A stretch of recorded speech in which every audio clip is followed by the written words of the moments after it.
Hey guys, welcome to the video. Today we're going to be building with you a social media plan that you can use in your business to get 3 to 5 high ticket paying clients a month. This is adaptable to you. It's very easy to follow and I'll be walking you through step by step. And as always in these videos, there's no gatekeeping. I'm giving you all the knowledge and you can adapt it yourself. Please let me know if there's any comments or questions below. I'll be happy to help. So let's dive right in. Today we're looking at a real social media plan. As I said, 3 to 5 new high ticket clients a month is the goal here. The reason being is we want to build trust. It's got to be easy to follow and adaptable to you. Social media is so important to get right, but it's difficult because being consistent is hard. You've got 10 other different things to do in your business, so we need to make sure that it's easy to follow. As you can see here on the side, one of our clients followed this. She went from 300 followers to 11.1k followers. She's now at 11.4. You can see she's got 250,000 things here, just by following things we're going to be talking about today that you can do as well. So let's jump right in. The first thing that we need to do, or you need to know your social media needs to do, is 3 things. It needs to be able to build trust as a credible authority. If you're not trusted as a credible authority, you'll be like everybody else within the space, and therefore you'll be like white noise. So we need to change that and make sure that you're coming from a place of a credible authority, which is the plan we're going to build later. The second thing that we need to do is we need to add real value. What that looks like is that there's no gatekeeping. People can just go Google stuff or chat GPT things these days. So what you need to be able to do is you need to use your expertise and you need to share fully and give. And don't be worried and thinking, well, they're not going to want to work with me if I give them everything. In today's market, the more value that you give, the way that people feel like they almost owe you for giving all this for free, it's more likely they're going to build up that trust and build up that value to then reach out to you and become a client. Because what do clients really need? They need accountability, they need that person really supporting them. That's who you can be for them. But to do that, you need to warm them up. It takes about 7 hours usually for most people to get warmed up enough that they can feel like they can really work with you. And the third thing that we need to do is we need to allow people to feel connected to who you are. What this looks like is that you need to show yourself, you need to show humor, and you need to show authenticity. You don't need to be this perfect person. You need to be this raw person that has all this expertise and credibility that you can give to others, but you don't need to be a robot in order to do that. So once we know those things, then we can start to look at building a plan. The first step we need to do is look at what our content pillars are. Content pillars can be used in many different ways, but the way I like to look at it is what are the key subject areas that you're talking about?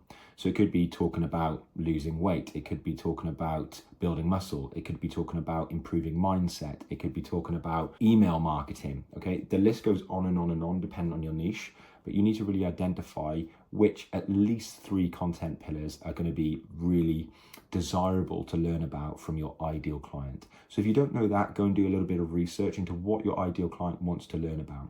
The best way I know to do this is to assess what are their core problems.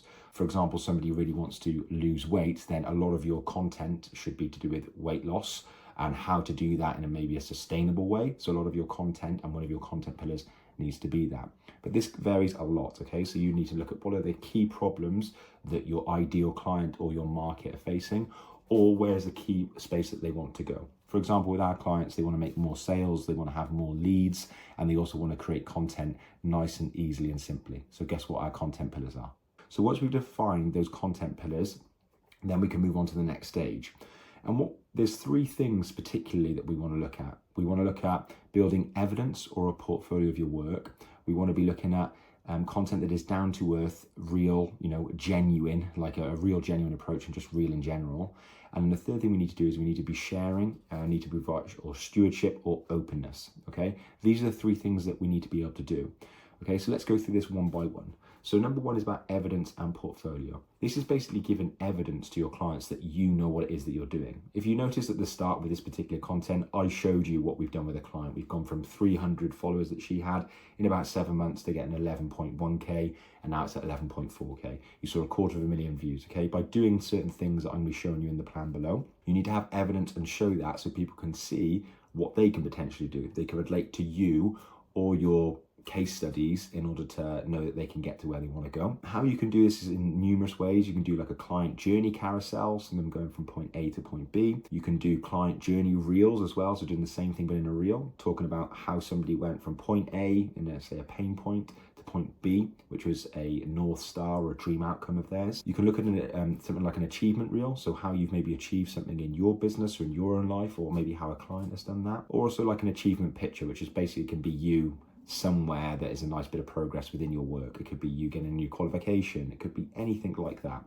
All these things do is they show and communicate to your client that you are credible, that you are trustworthy, and that you're an authority. Okay, so make sure that you're sharing things like this regularly, which we'll show and to put into the plan later. The second thing, which seems a bit intangible, is this sort of down-to-earth, real, genuine, or real content, which is not a great way to describe it, but I was doing this earlier just to throw something out for you guys. And what this does is it shows you not as a robot, and it shows you as an imperfect person. Now, I see a lot of people try and do this, and they look for like what I would call like fake genuinity, or whatever that word is, or fake vulnerability, where they're like, you can just see through it that they're just overly trying to be vulnerable. All you have to do is just share in your own voice like something right now that's happening. So you can show your business like through iPhones and do like a voiceover B-roll. You could do a picture with a voiced over caption of what this picture is about.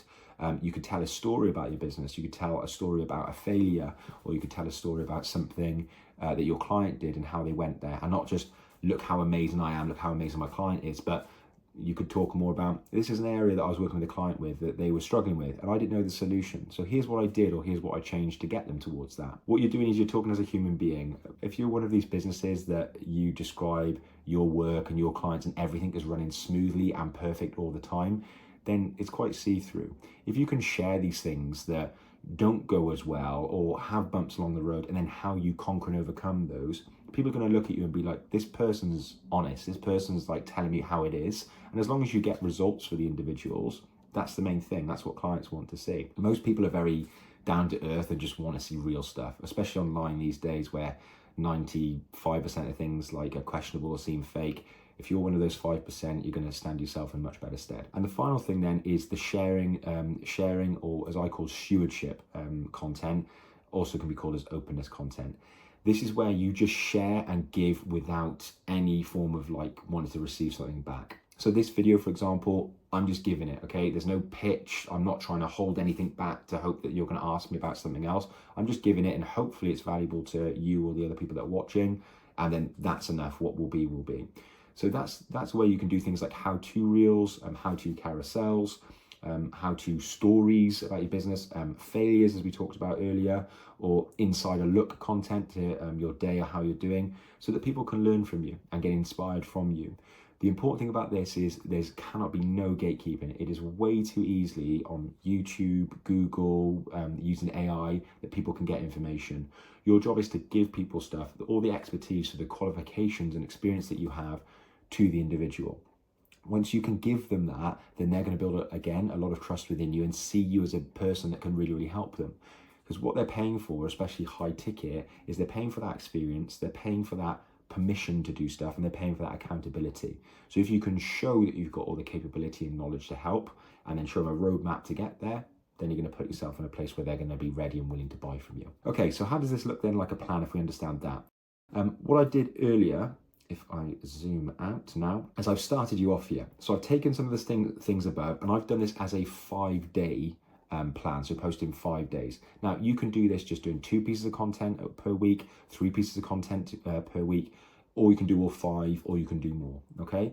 This is totally down to your work capacity at the moment, because if you're doing all of your content without outsourcing it right now, that might be quite a lot with other things you have to do with client delivery or other commitments you might have in your business. But this is just a way that you can do it over 5 days, okay? But feel free to take these and expand them out over 2 weeks, or just do slightly variations of these. What I've done is on a Monday, I've done a how-to reel. So for, let's imagine you're a nutritionist, a how-to reel with a nice little hook could be how my client with diabetes lost 5 kilos in 30 days. Okay, it could be something like that, like a how-to reel. Okay, or do you know what, actually, as I talked about that, I would probably put that over actually to the client journey reel over on Friday. So I'd actually change that. On the how-to reel, then I'd probably say how to understand your, if it's a nutritionist, how to find out your base rate of calories, let's say, okay? Any nutritionists or dietitians watching this, you can clearly tell I'm not qualified to do that. I'm just giving an example, okay? So that is what I do on Monday, something like that with a nice little hook. Okay, then maybe a client journey carousel then. So what a little cheat code for this that you can do is the client journey reel that we've got over here on the Friday. You can basically do exactly the same type of content with the exact same information really, but on a reel, and do that. There's no harm in you doing that at all. You can do 2 separate ones, but you might not have the time to do that. So feel free to do the same story, if you will, and the same lessons on the Tuesday in this case, and the Friday within the client journey reel and the client journey carousel as well. So this is something that you can do really well with here. So a client journey carousel. So for example, let's say you're a Pilates teacher, you could a client journey carousel could be how my client went from not being able to touch their toes to holding a plank for 5 minutes. Okay, something like that. Okay, again, it's showing evidence of what we're doing. If you notice what I'm doing here, it's just everything that we talked about above. I'm giving evidence, I'm making sure it's down to earth, real and genuine, and I'm sharing and showing stewardship as well, okay? And they're all based upon the content pillars that you would have decided before as well, okay? So with the Pilates teachers, it might be about reducing pain. For a Pilates teacher, it might be about a specific area of pain, like back pain, or it could be about flexibility, okay? So then you just rinse and repeat and talking about these problems or these results. Okay, then Wednesday could be, I give an example of like a B-roll with a voiceover. So this could be B-roll content that you've got of maybe, what other example we could use? A life coach, okay? And a life coach could be in sessions with their clients. It could be a load of recordings of their client sessions, and then maybe you're talking about it. Maybe you're talking about a specific story to do with life coaching, their journey that someone's been on, or something that you've noticed with other clients, okay? Something like that, and speaking in your voice. You don't suddenly become an actor where you're like overly animated, not yourself. Like talk however you are in that moment, okay? People like to feel that relatability. Along with that bit of professionalism and credibility is gonna make you a go-to to work with. And then finally then, a how-to carousel. Just like we talked with the client journey carousel, and the client journey reel on the Tuesday and Friday. What you did on the Monday that I talked about with the nutritionist, they're like a how-to of your calorie base rate. Again, please, dietitians and nutritionists, don't come at me here. You could do the same thing in a carousel format and just do it with some nice graphics that you can do on Canva, okay? This is an example week. What I would like you to do now, thinking about the amount of days that you can commit to do this, is just spread this over from here. Then what I want you to do is just to have and just start with just different hook name titles for this, okay? So each one that you do, so you've got the how-to reel, and then within that, just like we've done here, what I would do is say, like, you know, a good reel would be how to find your base calories in 3 minutes, okay? Again, you would need to check for accuracy from this. You want it to be something that hooks and grabs people in, but it obviously has to be accurate. If that takes 5 minutes or 10 minutes or whatever it is, obviously you adapt as the expert and professional. I'm not the expert in that particular area. Okay, so you do that. So you'd fill those in to get some good little hooks. Client journey carousel, what did we say earlier? Did we have, let me make up a new one. Let's do one for us. So I did one at the beginning. How our client went from 300 followers to 11.1k in 7 months. Well, just under 7 months. Let's just say 7 months. Okay, and do it that way. Okay, again, if I had a bit more time here, I'd snap those up a bit. I wouldn't use how to as much. I would probably use a bit different here, but these are things you can do. What I want you to do is just do, if you've noticed here, this took me to do this whole Figma file, took me 5 minutes to do it. It's bare bones and simple. That's all it needs to be. It doesn't need to be pretty. And then you can just have that in there so you've got a nice little plan and a system for you to go ahead. Guys, I hope that was helpful. If you'd like to see more like this, please like and subscribe. And if you have any questions that you want me to answer, comment below and I'll be sure to answer them soon. Take care and I'll see you in the next video.